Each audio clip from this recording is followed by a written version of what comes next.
Doing an upgrade for the UC browser in the Android store might make you less secure.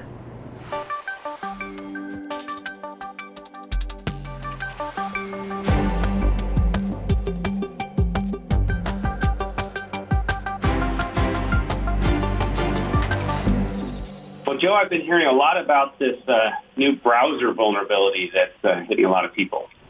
Yeah, so in the Android marketplace, there's a browser from the Alibaba company called UC Browser. It's got over 500,000 downloads in the Google Play Store.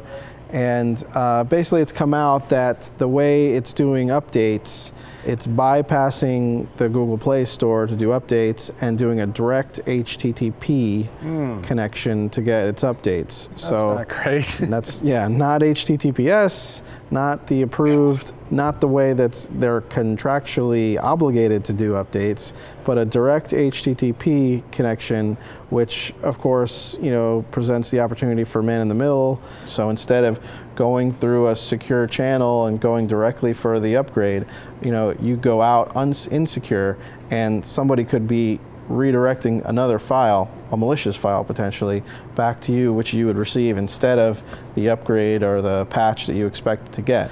You know, this research firm, Dr. Webb, it's a Russian group, they found it. They contacted Alibaba, they contacted Google, reported it as a vulnerability, but as of, you know, the story coming out, and as of, you know, the most recent news, the app is still available on the store and they haven't taken it down, they haven't done any kind of patching. So, you know, this is one where if you're using this UC browser, your best bet is just to uninstall it, use a different browser, find a different way, you know, find a different way to use that function, because this is not a secure app right now. No. So you mentioned contractually obligated. Now, is it really the case that when you're in the Google Play Store, you have to do your update a certain way? Yeah, the terms and conditions, you know, basically it's a violation of the terms and conditions of being an approved app in the store, is that you have to do your updates through the Google Play Store. So they're in violation. So technically Google could take this app down without even requesting it.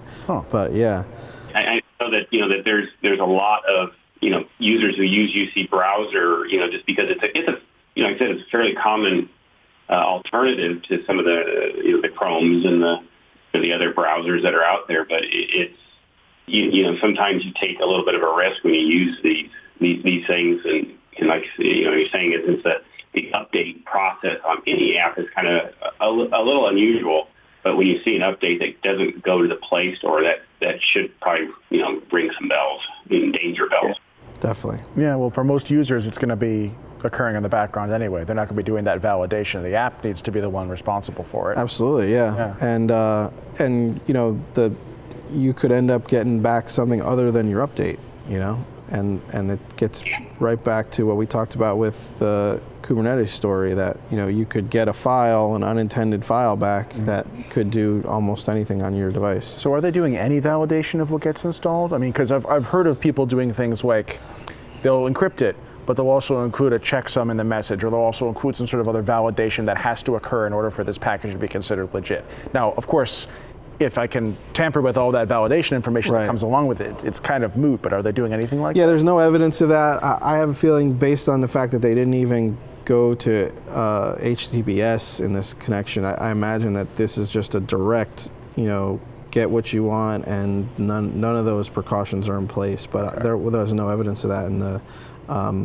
you know, the report that I read. The good thing is that you know, a malicious actor would have to be, you know, probably on the same Wi-Fi network more than likely. So at least it's the local type attack, but still it's pretty concerning. Yeah. Sure. So if you are a user of this application, I think the best thing you can do is uninstall it for the time being.